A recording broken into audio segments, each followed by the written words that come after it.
Պարոն Միքայելյան, վաղար շաբաթում քարոզ արշավ է։ Ումն է սատարում մեր ձևով շարժումը։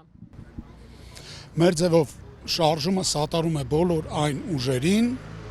ովքեր դեմ են գործող իշխանություններին, եթե ձևակերպենք այսպես։ Մեր հորդորն է, մեր ցանկությունն է, որ վաղար շաբաթ խոշորացված համայնքի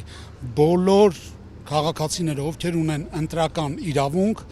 անպայման մասնակցեն մոտակա ընտրություններին եւ իրենց ձայնը տան այն կուսակցությանը, այն իրական ընդդիմությանը, ով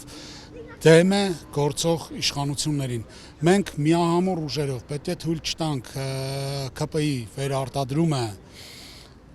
Սուրբ քաղաքում, որից կախված է ոչ միայն հետագա Էջմիածնի ճակատագիրը, այլև ամբողջ համայնքի ճակատագիրը։ Ամեն բան ես վստահ եմ, որ կուսակցությունները կանեն, որ ԿՊ-ն չվերարտադրվի Էջմիածնում։ Իսկ դուք այսօր ինչ օրակարգով եք այստեղ։ Այսօր մեր օրակարգը հետևյալն է՝ հնարավորինս փորձել շփվել քաղաքացիների հետ, զրուցել նրանց հետ ու հորդորել նրանց մասնակցել ընտրություններին։